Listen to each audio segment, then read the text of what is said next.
Hello my dear students, आज हम लोग समझेंगे forest resource.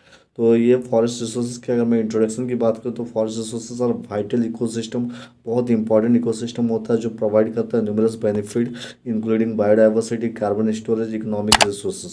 Sustainable management of this resources is crucial for ensuring that future generation can enjoy there full value. आपको पता है कि अगर हम इनका सस्टेनेबल मैनेजमेंट करते हैं तो ऑब्वियस इस रिसोर्सेज का मतलब कहने का मतलब हम अगर इनको बचा कर रखते हैं, ठीक है, इनको प्रोटेक्ट करते हैं तो ऑब्वियसली हमारा जो फ्यूचर जनरेशन वो भी क्या होगा, सेफ होंगे। ठीक है, तो हमारा फ्यूचर जनरेशन भी क्या होगा, प्रोटेक्ट हो पाएगा, जिसकी वजह से क्या होगा, आने वाला कल भी जो होंगे जो ये जो नेचुरली या बोल सकते हैं जो नेचुरल फॉरेस्ट है इनको अच्छी तरह से देख पाएंगे। ठीक है, तो ये जो प्रेजेंटेशन है या ये जो पीडीएफ है हमारा, तो ये इसमें हम देखेंगे इंपॉर्टेंस क्या है फॉरेस्ट के और क्या स्ट्रेटेजीज अपनाना चाहिए जिससे हम इसको मतलब सस्टेनेबल मैनेजमेंट किया जा सके। तो आते हैं यहाँ पे जो मतलब इम्पोर्टेंस की बात करूँ मैं, फॉरेस्ट की जो इम्पोर्टेंस होती है, क्या महत्व है। ठीक है,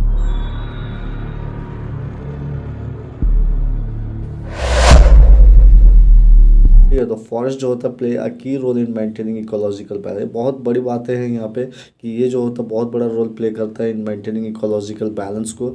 दे are home to million of species, एक तरह का घर होता है, मिलियन ऑफ स्पेसीज यहाँ पे सर्वाइव करते हैं, मिलियन ऑफ स्पेसीज यहाँ पे रहते हैं। प्रोवाइड एसेंशियल सर्विसेज, बहुत सारे एसेंशियल सर्विसेज को देता है, जैसे clean air, water regulation, soil preservation, मतलब हवा को शुद्ध करना, वाटर को रेगुलेट करना, फिर मतलब वाटर को कंट्रोल करना, फिर सॉइल प्रिजर्वेशन, सॉइल को, मिट्टी को प्रिजर्व करके रखना।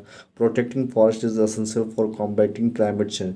अगर फॉरेस्ट को अगर प्रोटेक्ट करेंगे तो ऑब्वियसली क्या होता है, ये हमारे लिए एक इम्पॉर्टेंट बन जाएगा कि इसलिए कि इससे क्या होता है, क्लाइमेट में जो भी परिवर्तन होता है तो उसमें भी क्या होता है, उस क्लाइमेट को भी बैलेंस करके रखता है। यहाँ तक कि ये इंश्योरिंग करता है वेलबींग को हमारे प्लानट पे। ठीक है, तो ये इनकी इम्पोर्टेंस है, इनकी महत्व है। अगर चैलेंजेस फेसिंग फॉरेस्ट की अगर मैं बात करूँ तो forest are under threat from डिफॉ। आपको पता फॉरेस्ट भी क्या होता है, इनको भी खतरा है किस चीज़ से। लोग क्या करते हैं, मतलब लकड़ियों को काट देते हैं, मतलब कटिंग डाउन ऑफ ट्रीज, पेड़ों को काट देते हैं। ठीक है, तो उसको हम क्या कहते हैं, डिफॉरेस्टेशन। तो ऑब्वियसली क्या होता है, इनके अगर थ्रेट की बात करूँ तो ये क्या होता है, डिफॉरेस्टेशन होता है, अर्बनाइजेशन हुआ, क्लाइमेट चेंज हुआ, ये सब इनका मतलब ये जो होता है थ्रेट है इनकी।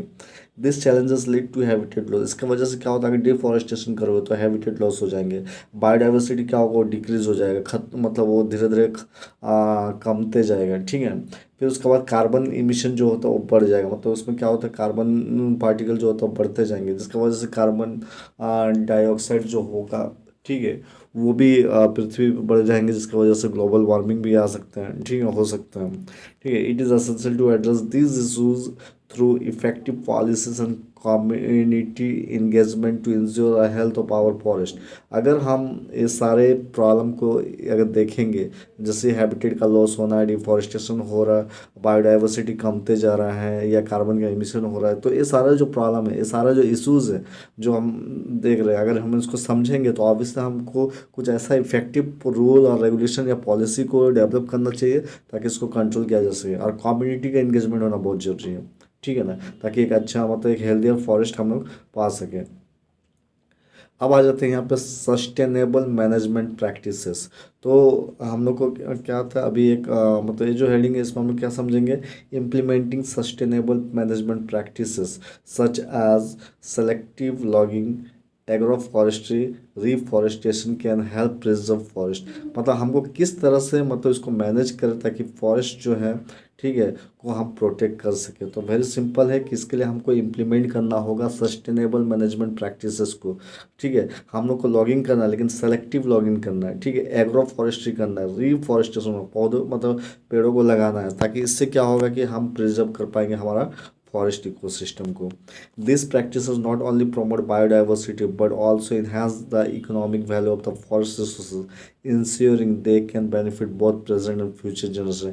ये ना कि खाली प्रमोट करेगा बायोडाइवर्सिटी को बल्कि ये इन्हांस करेगा इकोनॉमिक वैल्यू को भी, हाँ ना, हमारे जो फॉरेस्ट रिसोर्सेज का है, और साथ में ये इंश्योर करता है मतलब बेनिफिट करेंगे किसको, प्रेजेंट और फ्यूचर जनरेशन के लिए भी। तो इसीलिए सस्टेनेबल मैनेजमेंट प्रैक्टिस करना होना बहुत ज़रूरी है। हाँ, हम लोगों को पेड़ लगाना चाहिए, पेड़ों को काटना कम करना है। ठीक है, ये सारी बातें हैं यहाँ पे। कम्युनिटी इन्वॉल्वमेंट, ये भी बहुत बड़ी बात है यहाँ पे। Engaging local communities in forest management is crucial for sustainability. अगर हम इंगेज करेंगे लोकल कम्युनिटीज़ को कि फॉरेस्ट को मैनेज करने के लिए, तो एक तरह का बोल सकते हैं एक बहुत बड़ा रोल है फॉर सस्टेनेबिलिटी के लिए। तब इससे हम क्या कर सकते हैं, फॉरेस्ट को बचा सकते हैं bye involving them in decision making and providing education on the importance of forest.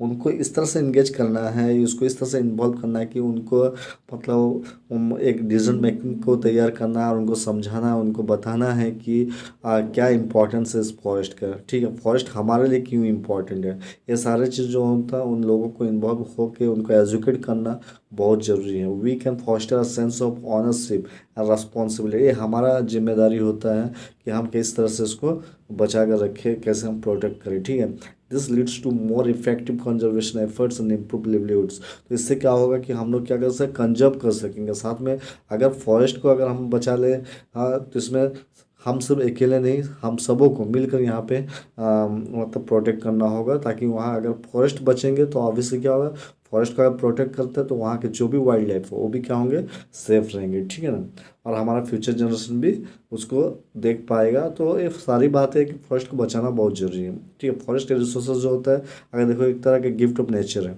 ठीक है ना, गॉड गिफ्टेड है, तो इसको प्रोटेक्ट रखना बहुत ज़रूरी है, इसको प्रोटेक्ट करना बहुत ज़रूरी है। ठीक है, नेक्स्ट कंक्लूजन में क्या देख रहे हैं हम लोग यहाँ पे, क्या समझ रहे हैं, the sustainable management of forest resources is collective responsibility that requires collaboration among government, communities and organisation. ये जो होता है सस्टेनेबल मैनेजमेंट की बात की, मतलब हमको ये एक ऐसा मतलब एक कभी ख़त्म ना होने वाला रिसोर्स अगर देखोगे, लेकिन कैसे है, अगर आप ख़त्म कर दोगे तो ख़त्म हो जाएगा, अदरवाइज आपको क्या करना है, एक पेड़ काटोगे तो उसकी जगह दूसरा पेड़ लगा दो। ठीक है ना, तो कहने का मतलब है अगर हम इसको मैनेज करें, आपको पता है फॉरेस्ट होंगे तो रेनफॉल भी होंगे, ये सारी बातें हैं, क्लाइमेट भी क्या होता है बैलेंस रहता है, इकोसिस्टम बैलेंस रहेगा, एवरीथिंग। तो फॉरेस्ट बहुत मतलब क्या हो, एक तरह गॉड गिफ्टेड है, इसको बचा कर रखना बहुत ज़रूरी है। ठीक है, तो इसके लिए सिर्फ मैं अकेला नहीं, आप सब, फिर सबके कोलैबोरेशन की ज़रूरत पड़ती है, गवर्नमेंट की कोलैबोरेशन की ज़रूरत है, कम्युनिटीज़ की ज़रूरत है, ऑर्गेनाइजेशन के लिए सबका एक जिम्मेदारी है किस तरह से इसको मैनेज करें, ये जो एक सस्टेनेबल मैनेजमेंट करें इस फॉरेस्ट रिसोर्सेज को bye prioritizing sustainability. We can unlock the full value of forest for future generation, ensuring they thrive and continue to provide essential benefit to our planet. तो ये बातें हैं यहाँ पे कि हम लोग को क्या करना चाहिए, फ्यूचर जनरेशन के लिए इसको बचा कर रखना चाहिए।